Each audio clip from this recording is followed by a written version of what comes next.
Olá, bom dia, Patos de Minas e região. Olha, Adrian Paz aqui falando, 100% com o presidente Bolsonaro. Quero deixar aqui meu abraço a todos vocês que estão nos acompanhando. Obrigado, Gabriel Bill, Esmar Martins, a todos vocês que nos acompanham nesse momento. E deixo meu abraço aqui para o Fernando Diniz e para o Manito, que estão nos acompanhando agora. Grande abraço. Então, a partir de agora, seu cronômetro está liberado. O senhor tem 25 minutos para estar respondendo as nossas perguntas. Eu quero começar a perguntar para o senhor, candidato, quem é Adrian Paz? Olha, Adrian Paz é uma pessoa que em 2013 esteve lá naquelas manifestações pelos 20 centavos e estava indignado com a trajetória do nosso país diante do governo que ali estava naquele momento e com a corrupção desenfreada que caminhava em nosso país. Eu estando nessa manifestação, a partir disso eu percebi que o povo reunido, o povo que junto, eles podiam mudar os rumos da nossa nação. Então, a partir dali, eu comecei a trajetória. Eu sou jornalista, sou consultor de empresa, atuo aqui junto com o Dr. Roberto Carlos, aqui em Patos de Minas, e o nosso trabalho, à frente da defesa da família, da vida, eu estou como diretor da Associação Nacional Pro Vida e Pro Família e também no grupo B38. O grupo B38 é o maior grupo de apoio ao presidente Bolsonaro. E esse é o nosso projeto, eleger o presidente Bolsonaro. Esmar? Bom, Adrian Paz, uma vez mais bom dia. Obrigado por ter aceito o convite do Bill, né, de estar aqui no estúdio da Super Rádio Patos. Há pouco mais de 1 ano, 2 anos, né, eu tive a oportunidade de entrevistá-lo aqui como candidato a prefeito de Patos de Minas. Você que conhece muito bem Patos de Minas, caso seja eleito, você tem algum projeto para resolver essa questão que, sem dúvida alguma, em Patos de Minas tem sido um caos, um dos grandes problemas, que é a questão dos andarilhos? Olha, essa questão dos andarilhos, na verdade, no tempo que eu estou aqui, em torno de 3 anos e meio, eu tenho percebido que isso tem aumentado. E nesse período, não é? Principalmente isso se agravou com o advento aí da pandemia. Então, isso aumentou ainda mais. Hoje existem alguns projetos, sim, que são de acolhidas desse pessoal, né? E você poder destiná-los ou orientá-los ou prepará-los para um outro caminho para onde eles estão indo. Muitas vezes essas pessoas buscam oportunidades, buscam também uma assistência, então é importante que a gente possa destinar recursos para atender essas pessoas, porque com toda certeza tem famílias, às vezes estão perdidos, desorientados. Eu já conversei com um, inclusive, na rua, que ele me parou, eu estava de terno e gravata, ele me perguntou se eu era advogado, e ele disse que precisava ver a situação dele em relação à aposentadoria. Então, muitas vezes as pessoas precisam de ajuda, até mesmo para se aposentar, para buscar um benefício auxílio-doença, alguma coisa nesse sentido. Então, eu acho que se você tendo uma casa de acolhida orientando, ajudando, eles podem até... Candidato, tem a casa de promoção humana e geralmente quando a gente vai entrevistar algum secretário, que seja da ação social, que seja da prefeitura ou com a própria polícia, a polícia joga a responsabilidade para cima da ação social, a ação social joga a responsabilidade para cima da polícia. Afinal de contas, de quem é a culpa de tudo isso? Como resolver essa questão, candidato? Nesse momento, eu posso dizer que é o Estado mesmo. Ele que está nas mãos dele, os recursos, tem meios, não é? Então, basta que a gente possa destinar recursos para que essa atenção seja realizada pela assistência social. A polícia, a PM, ela tem o objetivo, o propósito dela, que não é esse, né?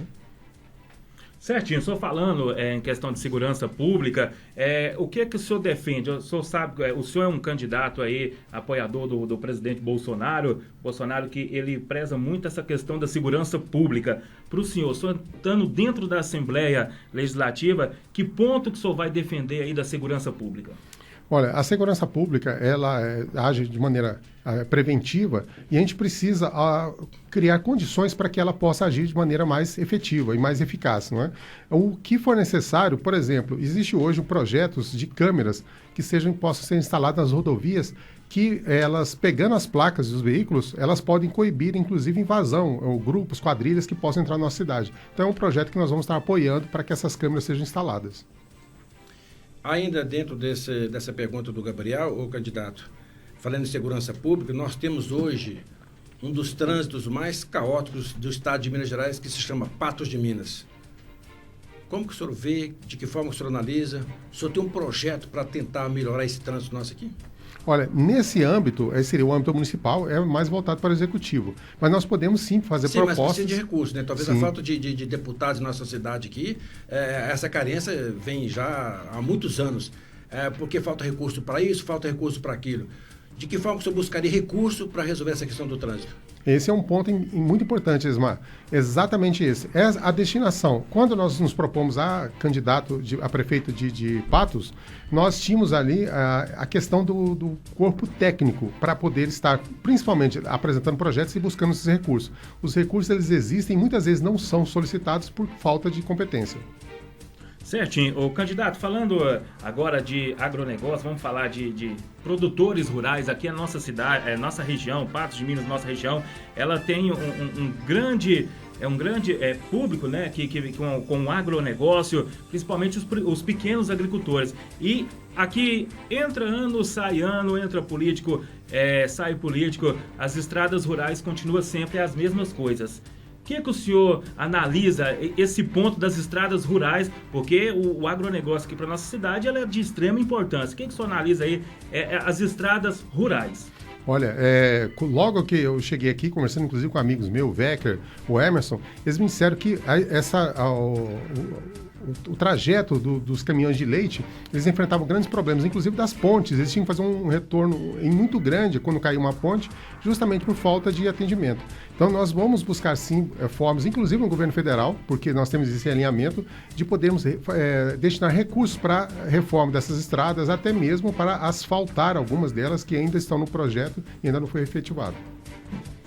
Agora, candidato, em relação aí às estradas rurais, como disse o Gabriel, é um problema que vem arrastando em Patos de Minas há muitos anos. Porque sempre quando chega a questão de ter espaço para arrumar as estradas rurais, o pessoal acaba não arrumando. Quando começa a chover, o pessoal não arruma porque começou a chuva. Não arruma agora porque tem poeira demais. O senhor disse que buscar recursos com o governo federal. Mas é uma questão que os próprios produtores hoje aqui da nossa região têm tomado atitudes por eles mesmos para resolver essas questões. Eles mesmos têm buscado esse recurso. De que forma o senhor pretende ajudar esses produtores e não deixar só na mão da prefeitura ou de quem quer que seja?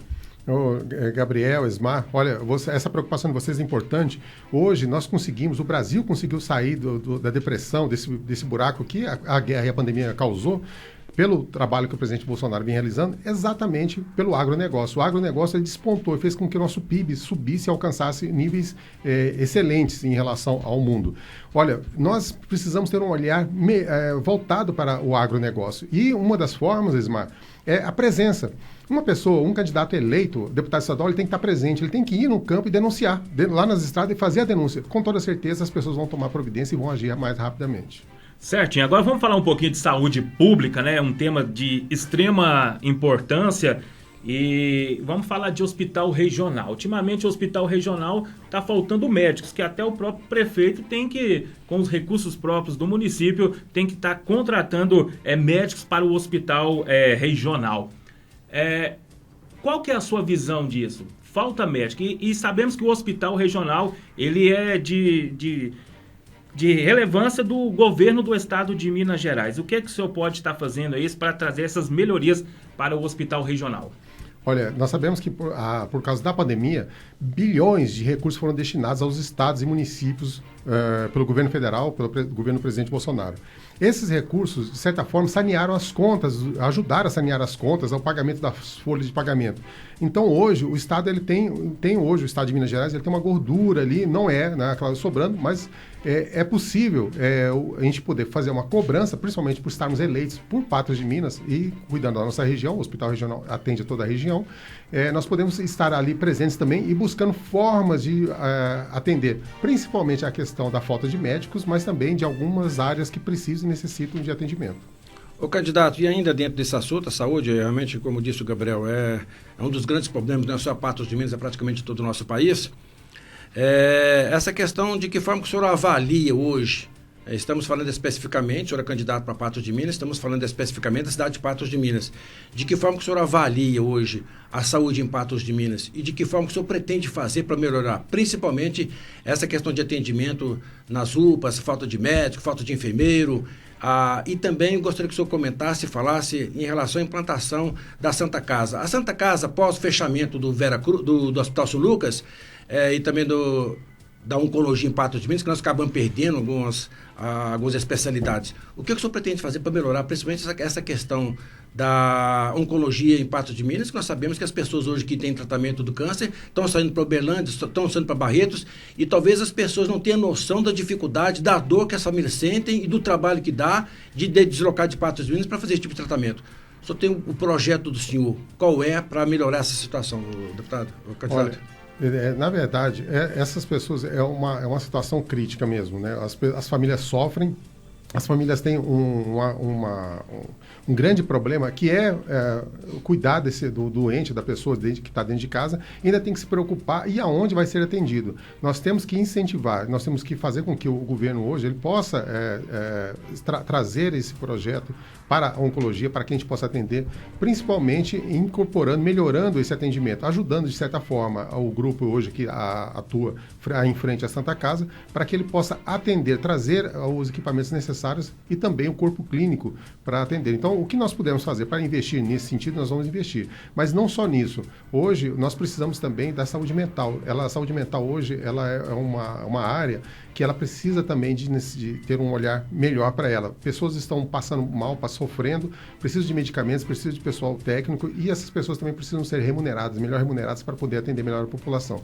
Nesse sentido, eu vou trazer projetos para poder remunerar melhor esses atendentes, os médicos e enfermeiros. Na sua visão, são as grandes demandas para melhorar a saúde, o candidato? Sim, a nossa saúde hoje, ela tem hoje, principalmente em Patos, a gente tiver diversas reclamações de falta de atendimento, ainda nós temos essas reclamações, nós temos visto acompanhado a rádio, as pessoas denunciando falta de atendimento, falta de médico, falta até de medicamentos.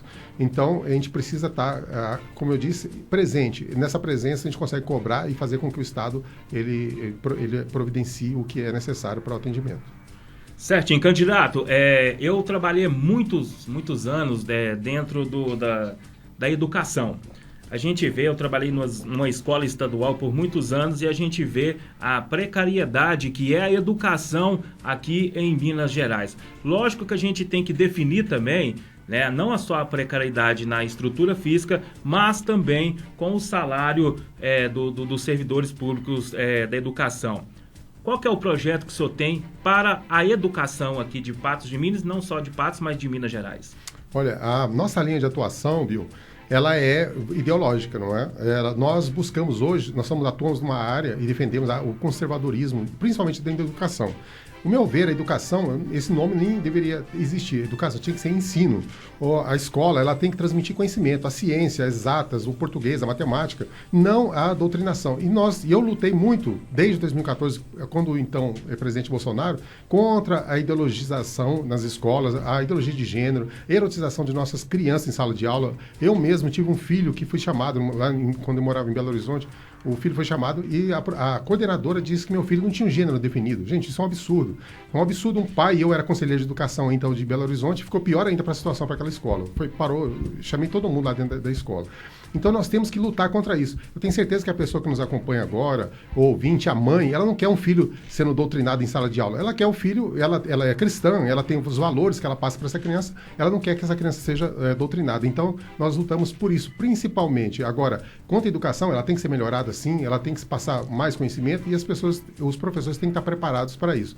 Nosso presidente Bolsonaro aprovou um aumento aí de 33% para os professores, e isso a gente tem que fazer com que chegue aos nossos professores esse aumento e eles sejam de certa forma, claro, né, recebam esse aumento. Mas, o candidato, o que o Bolsonaro diz é somente de 33%, diz agora. Por que então que não fez isso antes, não está fazendo antes com os professores? Os professores nossos hoje têm o pior salário que possa existir, professores e a polícia militar. Sim. Por que, eu pergunto o senhor, por que então que esse aumento dito por ele agora vem a ser exatamente nesse momento de eleição, de ano eleitoral, candidato? Olha, veja bem, o presidente Bolsonaro ele teve o pior apoio do Congresso, né, até então. Dificilmente ele conseguiu aprovar os projetos que ele apresentava. Nós tivemos a reforma da Previdência, nós tivemos outras reformas que foram implantadas, inclusive apoios financeiros para para a população. Na época da pandemia, tem uma ajuda emergencial, que foi um valor muito grande. Então, aos poucos, ele vai implantando. Ele não é um presidente que entrega só no ano de eleição, ele entregou muita coisa anteriormente, e principalmente a infraestrutura. Então, chegou no momento que agora ele conseguiu, até mesmo por causa dos deputados que concorreram, eles tinham que ter alguma coisa para dizer que eles aprovaram. Então, eles aprovaram o aumento dos professores, aprovaram o aumento dos auxiliares de enfermagem, do pessoal da saúde. Foi aprovado agora. Por quê? Porque também os deputados, eles queriam mostrar que eles estavam trabalhando. Então, não era culpa do presidente Bolsonaro. E segurança para os professores? Os professores praticamente não têm segurança na sala de aula. Exatamente. Aí a gente entra numa outra seara, né? Hoje nós temos o Estatuto da Criança e do Adolescente. Eu, como conselheiro de Educação de Belo Horizonte, nós enfrentávamos esse problema, pois haviam reclamações por exemplo, de alunos que ameaçavam os professores. Só que o professor não pode fazer nada em sala de aula. Para que você possa corrigir esse aluno, você tem que chamar o Conselho de Educação, tem que chamar um monte de gente, a polícia, várias entidades, para poder tomar atitude em relação a um aluno que transgride ali, que ameaça o professor. Então, essa é uma faca de dois gumes, né? Você ideologizar a criança, doutrinar a criança, ou seja, ela fica empoderada, vamos chamar assim, e ela acha que ela faz o que ela quiser dentro de sala de aula, infelizmente. Ainda eu quero, nessa questão da educação, vamos falar agora os jovens que ingressam para a faculdade. Ô, Adrian, sabemos que a pessoa que já ganha essa faculdade, que muitos falam, né? Já ProUni, enfim, essas ações do governo aí, o aluno, o estudante, o jovem, já entra devendo, né? Já entra devendo mais de 100 mil reais, né? O que o senhor acha que pode estar... o que o senhor pode fazer nessa questão aí de ajudar o jovem? Porque o jovem já vai ingressar numa faculdade com o intuito de ser alguém lá na frente, mas ele já entra com essa dívida. Qual que é a sua opinião em respeito a isso?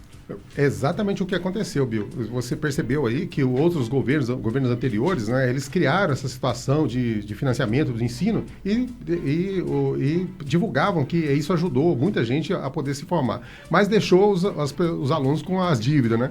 No governo do presidente Bolsonaro, essa dívida foi praticamente perdoada. Praticamente 99%, vamos colocar 90% para não exagerar tanto, né? Mas mais de 90% foi perdoado e além de perdoar essa dívida, foi dividido em várias parcelas. Então, muitos que estavam endividados, hoje praticamente já quitaram a sua dívida, pagaram e continuam lá como profissionais, ou na área que escolheu, ou em outras áreas, mas não tem essa dívida. Então o Estado, ele, de certa forma, ele tem que ter um olhar com carinho para esses alunos, para esses profissionais que vão ser formados, mas a nossa maior preocupação sempre é com a doutrinação. E eu dou exemplo de uma faculdade, na Universidade Estadual de São Paulo, onde eu peguei o material do último ano, né, que era o material que é distribuído, uma matéria que é dada lá para os alunos, que chama, uma matéria de erotização que chama pornografia.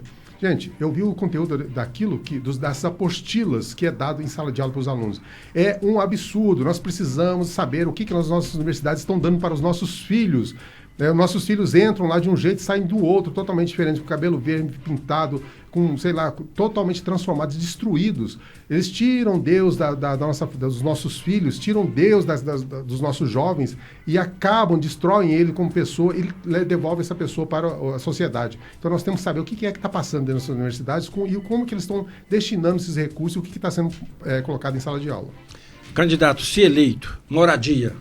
Outro grande problema, não é só de Patos de Minas, mas praticamente de todo o país. De que forma o senhor pretende buscar recursos também e resolver essa questão de moradias em Patos de Minas? Olha, Ismar, veja só, o presidente Bolsonaro, foi um dos que mais entregou a questão da moradia para... Candidato, quando eu pergunto ao senhor sempre coloca o Bolsonaro. Eu gostaria o projeto, que o senhor falasse o projeto do senhor, para resolver. Deixasse o Bolsonaro. O Bolsonaro, às vezes, fala, não vai trazer o recurso aqui para Patos. Mas eu vou. O senhor, como deputado, o que o senhor pretende fazer para resolver essa questão? Exatamente. O que nós temos que fazer é atalhos. Nós temos que criar um atalho dentro da Assembleia Legislativa para que esses recursos, de fato, cheguem onde necessitam. E hoje nós temos um déficit ainda de moradia, nós temos uma forma de atender as pessoas que é apresentando projetos de leis que vão fazer com que essas moradias cheguem até nós. Hoje, o governo federal, ele disponibilizou os títulos até então reforma agrária, né, daquelas pessoas que moravam no campo. Várias famílias receberam esses títulos. Então, tudo que nós pudermos fazer para atrair esses recursos e os projetos que já têm aprovados, nós vamos estar fazendo, com toda certeza. Certinho, agora vamos falar de estradas, de rodovias, né? O senhor tem andado muito aí na região, lógico, atrás do voto, e o senhor está vendo que as rodovias, elas são, algumas estão sempre precárias, né? Inclusive a duplicação da 365, que é um projeto que só fala não e sai nunca, do papel, né? não sai do papel. Qual que é a sua visão aí com as rodovias aqui da nossa região? Olha, eu estive algumas vezes com o ministro Tarcísio e essa questão, principalmente da 365, a duplicação, é necessário que ela chegue até Patos de Minas, né? Que ela estava num ponto, parece que até, não me lembro qual é o nome da cidade, até onde ela estava o projeto dela chegar, essa duplicação.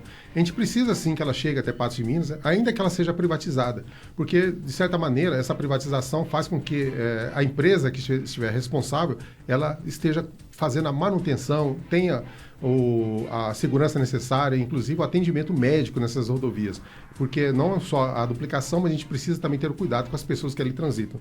Então, nós também vamos estar cobrando, tanto do governo federal quanto do estadual, a sua parcela de responsabilidade, para que esses recursos sejam destinados e essa rodovia seja entregue duplicada. Candidato, se eleito, quais serão suas prioridades? Eu até quero mudar aqui a pergunta. Qual será a sua primeira prioridade? Olha, a minha primeira prioridade, em relação principalmente à nossa região, é atuar na melhoria das condições hoje, como o Bill colocou, do pequeno produtor e do agronegócio.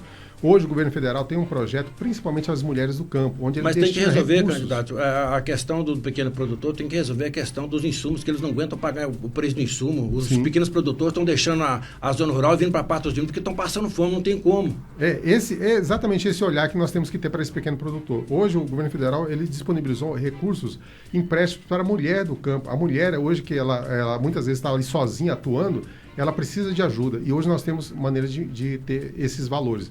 Esses insumos, os valores deles acabaram que encareceram. Então é necessário que, tanto hoje nós tivemos a diminuição dos impostos, que eles possam chegar também dessa maneira para que o produtor ele tenha condições financeiras para poder empreender, para poder plantar, para poder cuidar dos seus animais, do gado e até mesmo produzir o leite. Certinho. Candidato, nós estamos quase chegando no fim aqui da nossa entrevista, do nosso bate-papo. A gente sabe que o senhor é ferrenho, né, defender o presidente Bolsonaro. Qual que é a sua avaliação? Mas agora falando como cidadão, não como defensor do Bolsonaro. Qual que é a sua avaliação destes 4 anos do governo Bolsonaro? Acabou a corrupção. Não há corrupção. E o dinheiro que nos governos anteriores foi destinados para Cuba, para Venezuela, para Nicarágua, para outros países, para poder fazer portos, estradas hidrelétricas, hoje estão sendo investidos no Brasil.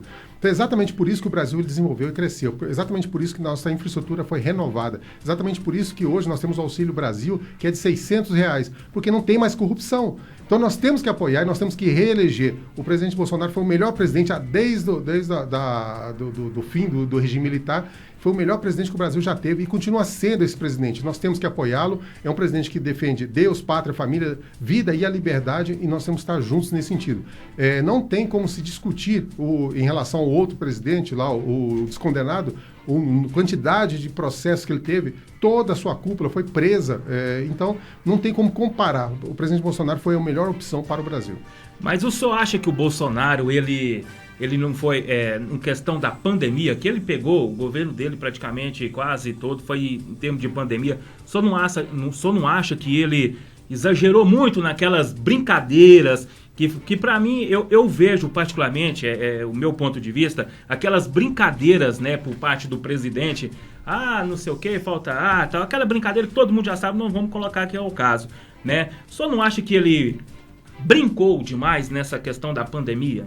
Olha, o que havia eram muitos ataques contra ele, não é? Ele como uma pessoa destemperada, ele acaba saindo, sim, daquele momento ali, de si. Eu acho que é o seguinte, é melhor uma pessoa honesta, clara, que não finge ser o que é, do que uma pessoa que finge ser, que acha uma pessoa boa, né? Paz e amor, mas que rouba, desvia dinheiro, destrói a nossa saúde, constrói estádios em vez de hospitais. Então é muito melhor você ter uma pessoa honesta, franca, do que ter alguém que mata a população por outra maneira, né?